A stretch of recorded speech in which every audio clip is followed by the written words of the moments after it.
আটটা শ্রেণী, আটটা খাত বর্ণনা করেছেন।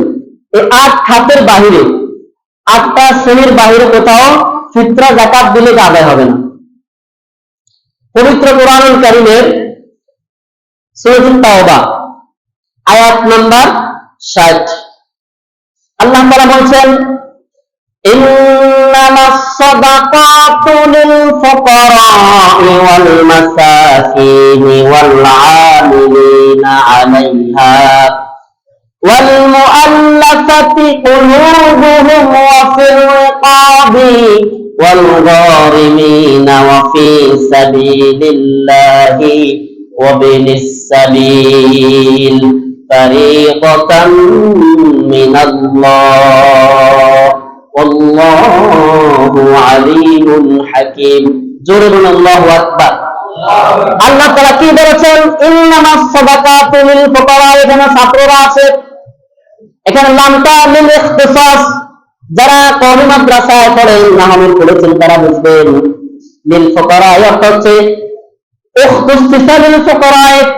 লামটা এখানে খাতের অর্থ না হচ্ছে, অর্থ আল্লাহ বলছেন আমি যে খাতগুলো বর্ণনা করেছি এই খাতের বাহিরে যদি ফিতরা যাকাত দাও এগুলো আদায় করা হবে না, গ্রহণ হবে না। এজন্য আল্লাহ তাআলা গুরুত্ব দিয়ে নির্ধারণ করে বলছেন ইন্নামাস সাদাকাতু লিল ফুকারা। সাদাকা সেটা কেবলমাত্র ফকিরদের জন্য। ফকির মানে হচ্ছে যার কিছুই নাই, যার ঘরে এক বেলা খাবারের মতো ব্যবস্থা নাই, সে হলো ফকির। ওয়াল মাসাকিন, 2 নম্বর মিসকিনদের জন্য। মিসকিন তারা একটু ব্যাখ্যা করা প্রয়োজন। মিসকিন হলো ওই ব্যক্তি যার ঘরে খাবার আছে ঠিক, তবে তার কাছে এই পরিমাণ মাল সম্পদ নাই যে পরিমাণ ধন সম্পদ থাকলে সাদাকাতুল ফিতর ওয়াজিব হয়। আমি নিজে মিসকিন অন্তর্ভুক্ত হয়ে গেলাম, কারণ আমার উপর এটা এখনো ওয়াজিব হয়নি। এখানে অনেক আছে মিসকিনের ভিতরে শামিল। তাহলে মিসকিন মানে কি? যার ঘরে খাবার আছে কিন্তু খাবারটা এই পরিমাণ নাই যে পরিমাণ থাকলে তার উপরে ফিতরা ওয়াজিব হবে। 3 নম্বর রব্বুল আলামিন বলেছেন ওয়াল আমিলিনা আলাইহা। রাষ্ট্রীয়ভাবে দায়িত্ব নিয়ে যারা রাষ্ট্রের পক্ষ থেকে দায়িত্ব পেয়ে এই সাদাকাতুল ফিতরের টাকাগুলো সংগ্রহ করে, উসুল করে, আদায় করে, তারাও এই টাকা খেতে পারবে, তাদেরকে দেওয়া যাবে। 4 নম্বরে আল্লাহ রাব্বুল আলামিন বলেছেন ওয়া ফির রিকাবি ওয়াল মুআল্লাফাতি কুলুবুহুম। 4 নম্বরে এমন নতুন কোন মুসলমান ইসলাম ধর্ম গ্রহণ করেছে, ওই ব্যক্তির মনের সন্তুষ্টির প্রয়োজন, তাকে একটু খুশি করার প্রয়োজন। নতুন কোন মুসলমান ব্যক্তিকে সন্তুষ্ট করার জন্য, রাজি খুশি করার জন্য, ইসলামের দিকে আকৃষ্ট করার জন্য আপনি তাকে সাদাকাতুল ফিতর অথবা ফিতরার টাকা অথবা যাকাতের টাকা দিতে পারবেন। 5 নম্বর আল্লাহ পাক বলেছেন ওয়া ফির রিকাবি। কোন একজন গোলাম, সে একজন গোলাম টাকার বিনিময়ে সে মুক্তি লাভ করতে পারবে, ওই দাসটাকে দাস মুক্তি করার জন্য আপনি তাকে টাকা দিতে পারবেন। এরপর 6 নম্বর আল্লাহ পাক বলছেন ওয়াল গারিমিনা। 6 নম্বর আল্লাহ পাক বলছেন এমন ব্যক্তি ঋণগ্রস্ত, অনেক টাকার ঋণ, সে যদি কিছু টাকা পায় তাহলে ঋণ পরিশোধ করতে পারবে, ওই লোকটাকে আপনি ফিতরার টাকা দিতে পারবেন। 7 নম্বর আল্লাহ পাক বলছেন ওয়া ফি সাবিলিল্লাহি। কোন একজন বান্দা, আল্লাহ বান্দা মুজাহিদ, জিহাদ ফি সাবিলিল্লাহর মধ্যে কাজ করে। জিহাদ ফি সাবিলিল্লাহর মধ্যে কাজ করতে গেলে ঘোড়ার প্রয়োজন হয়, ধারের প্রয়োজন হয়, তরবারির প্রয়োজন হয়। যুদ্ধের সরঞ্জামগুলো সংগ্রহ করার জন্য, ক্রয় করার জন্য ওই ব্যক্তিকে আপনি যাকাতের টাকা, ফিতরার টাকা দিতে পারবেন। আর 8 নম্বর আল্লাহ পাক সর্বশেষ বলছেন ওয়া বিনিস সাবিল। রাস্তার ছেলে। কিসের ছেলে? রাস্তার ছেলে, মুসাফির। অর্থাৎ মুসাফির সে ধনী মানুষ, বাড়ি নোয়াখালী গেছে ডাকাতে কোন কাজ করার জন্য, সন্ত্রাস ধরে হাইজাক করে সব টাকা নিয়ে গেছে, অথবা তার টাকা হারিয়ে গেছে, বাড়িতে কিন্তু পর্যাপ্ত টাকা আছে বাড়িতে, ধনী মানুষ। এখন সে 3 দিনের মুসাফির, সঙ্গে 1 টাকাও নাই। ওই ব্যক্তি সে অবস্থায় ফিতরা এবং যাকাতের টাকা খেতে পারবে, আপনি দিতে পারবেন। এরপর আল্লাহ পাক বলছেন ফারিদাতাম মিনাল্লাহ। This is decide from your lord. যে এই ক্লাসিফিকেশন গুলো যেগুলো আমি বললাম 8টা, কয়টা বলছিলাম? 8টা। এই 8টা শ্রেণীর মানুষ, এই যে 8টা খাত, এটা কেবলমাত্র একজনের পক্ষ থেকে নির্ধারিত করা হয়েছে। তিনি কে? অর্থাৎ এই 8 খাতের বাহিরে কোন খাতে ফিতরার টাকা দেওয়া যাবে না, দিলেও আদায় হবে না। এরপর আল্লাহ বলছেন ওয়াল্লাহু আলিমুল হাকীম, আমি সিদ্ধান্ত নিয়েছি। কারণ সিদ্ধান্ত নেওয়ার ক্ষেত্রে কাউকে পরামর্শ নিতে হয় না, কারো কাছ থেকে কোনো মতামত চেতে হয় না। আমি নিজে হাকিম, নিজে একজন মহাপ্রজ্ঞাময়, একজন জ্ঞানী, একজন আলিম। এই জন্য আমি নিজে সিদ্ধান্ত নিলাম, কারো কাছে সিদ্ধান্তের জন্য পরামর্শ চাওয়ার দরকার নাই। এই জন্য আমরা যারা ফিতরা আদায় করব, খেয়াল করবেন আপনার প্রতিবেশী 2 জন গরিব মানুষ কয়জন? একজন ধূমপান করে, সিগারেট খায়, আর একজন খায় না। 2 জনে কিন্তু গরিব। রাসূলুল্লাহ বলেছেন তোমার খানা যেন লা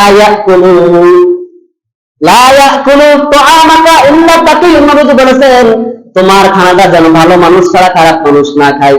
খানাটা কাকে খাওয়াই যায়? ভালো মানুষকে খাওয়াই যায়। জন্য এই হাদিস দ্বারা প্রমাণিত হয় 2 জন লোক, একজন টাকা পেলে ধূমপান করবে, সিগারেট খাবে, আরেকজন টাকা পেলে সে ঘরের মধ্যে সবাই কিনবে। আপনি কাকে দিবেন? সিগারেট খুলে দিবেন? সাবধান, আদায় হবে না। আমরা তো সহজ, যারা আহলে হাদিস তারা বলে যে আদায়ই হবে না। আমরা তো বলি যে আদায় হবে, তুমি এটা ঠিক নয়, এটা উচিত না। কিন্তু আমাদের সাথে একটা দল আছে আহলে হাদিস, তারা বিষয় খুব সুন্দর কথা বলে, এই সমস্ত সিগারেট খোর এদেরকে যদি দেন তাহলে আদায় হবে না। এই জন্য আপনি দেওয়ার ক্ষেত্রে লক্ষ্য করবেন যে আমি যাকে দিচ্ছি সে ধূমপান করে কিনা, সে টাকাতে খারাপ কাজ ব্যবহার করবে কিনা দেখতে হবে আপনাকে। এমন লোককে দিবেন যে লোকে কি টাকাতে ধূমপান করবে না, অবৈধ করে খরচ করবে না, এমন লোককে দিতে হবে। আচ্ছা, আরেকটা কথা বলি, আমাদের দেশে কিছু মানুষ অতি উৎসাহী আছে না নাই? হ্যাঁ, কোন হুজুর নাকি বয়ান করছিল যে 5 দিনের নামাজ পড়লে 1 রাকাতে 70 রাকাতের সওয়াব। কথা আসলে ঠিক? কথা আসলে কি? মেসওয়াক করে নামাজ পড়লে 1 রাকাতে 70 রাকাতের সওয়াব। তো এটা সারা চিন্তা করলে পাবলিক আর ঘরে নাই, তো জীবনে তাই আমল করতে পারে না। লঙ্গিটা খুলে একদিন পাগড়ি বান্ধিয়ে অসুবিধা কি? তো এটা সারা যায় লঙ্গি খুলে পাগড়ি বান্ধিয়ে গেছে, বান্ধি তো যাক আজকে 1 রাকাতে 70, 1 রাকাতে 70। বলেন তো তার এই যে স্টাডি, তার গবেষণা কি ঠিক না ভুল? এটা কি সঠিক মানে ভুল? 7 দিবেন তবে কখন? লঙ্গি পরার পরেও তো নাকি লঙ্গি খুলি? তো কিছু লোক আছে দোকানদারের 5,000 টাকা পাও না আজকে 3 বছর, সেই দোকানের সামনে যে এত কি ওরে কথা আছে নাকি মানুষ? যদি কোনো সময় দেখে আর ধরা খা কি ভাই আমি এটা আমার দেখছিলাম 5,00,000 টাকা দিয়ে দেখা অপরাধ আছে, এটা কি আমার অন্যায়? তা ধরে দিয়ে আমি কি 100 টাকা দেবেন কি দিতাম না? দিলে আছে না নাই? ওর হাতে তো আর পেয়ে কথা আছে, আর আমি ভিতরে খাইতে আর কি চলে যাচ্ছি, সেটা তো এটা অভিযোগ নাকি? বাৎসরিক আমি আসলে আমার বলা দায়িত্ব আমার সেক্রেটারি সাহেব, তারপর আমি বলছি আমাদের সমাজে সামাজিক চাঁদা হলো 700 টাকা। কত টাকা?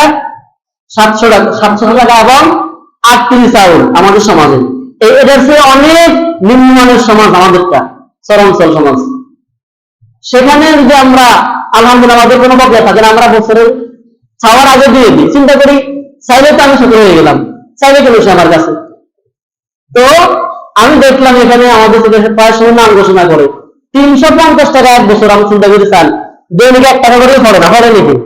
কারণ 1 টাকা করে পড়বে 360 টাকা আগে বছর, 1 টাকাও পড়ে না। এমন শাস্ত্রা মানুষ কি যে আল্লাহ মাফ করে বলে গেলেন দেখেন। আর মানে কিছু মানুষ আর কি, আমরা মাফ করে আমি তা ঠিক হয় নাই, কিছু মানুষ ইচ্ছা করে দেয় না কত বছরে 300 দৈনিক 1 টাকাও পড়ে না। আমি চিন্তা করি চান 360 টাকা হলে নাকি 50 টাকা হয়েছে, তাহলে 1 টাকাও পড়ে না। আর এটা সারা 3 বছর বাংলা বাকি হাতে হয়তো হুজুর আমি ভিতর দিয়ে পাওয়াছি পরে কথা কয় না। এটা হলো কি জানেননি? ওই যে লঙ্গি খুলে কি বলছে ছেলে মেয়ে মাধ্যমে পড়ে, পরীক্ষার ফি নাই, ওরে কমদিন হাতে আপনি জব্দিন মার আঙুল কিছু না আমাদের কাছে কি শুরু করছেন নিয়ে মাসিক বেতন নাই 4 মাস বকিয়া ছাত্র আগে আমি ভিতর দিয়ে কত আছি। এই জন্য কোনো ফিতরা আদায় করে বড় আদিব না, আমার নিজের উপর আগে আদিব হয় না, তারপর আমি আলাদা করে দিছি। তাহলে আপনাদের 3 মাস পরীক্ষার ফি মাসিক বেতন বকিয়া, পরীক্ষার ফি নাই, 52,000 টাকা আগে বাৎসরিক চান না আমি কি ভিতরে দেন এই জন্য ফিতরা ওয়াজিব হওয়ার পরে আদায় করবেন, আগে আপনি আগে করেন আদায় করেন। কথা বুঝছেন নি? আমার রাগ করছেন নি? কেউ রাগ করছেন? গোসা করছেন?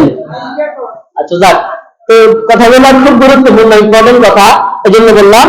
আচ্ছা যাক, এই হলো বিষয়। আর আজকে হলো কত রমজান? 25 রমজান। না না একদম অসুবিধা না, আলহামদুলিল্লাহ চলবে, আর এক ঘন্টা চলবে, অসুবিধা নেই। খেয়াল করেন, আজকে কত রমজান? 25 রমজান। তো এটা হলো শেষ দশক। এটা কোন দশক? শেষ দশক। যারা আরব আমিরাতে থাকে তারা বুঝবে আশা করি। সেখানে এই শেষ দশকে আমলের গতি একটু বেড়ে যায়। কাবার মশাইখা সুদাইস, আব্দুর রহমান সুদাইস, তিনি প্রতিদিন বিতিরের নামাজে, সেখানে বিতির নামাজ নিয়মটা একটু ভিন্ন, যেটা ভিন্ন মাযহাব। বিতির নামাজ হাত তুলে দোয়া করে, লম্বা একটা দোয়া করে বিতির নামাজে শেষ দশকে। অর্থাৎ পুরো রমজান মাসের প্রথম 20 দিনে যে পরিমাণ আমল হয়, শেষ 10 দিনে এর চেয়ে কয়েক গুণ কি হয়? বেশি হয়। কিন্তু আমাদের বাস্তবতা কি? আমাদের দেশে বাস্তবতা হলো আগা বান্দা গোড়া বান্দা মাঝে বান্দা কষি, কথা একটা আছে না?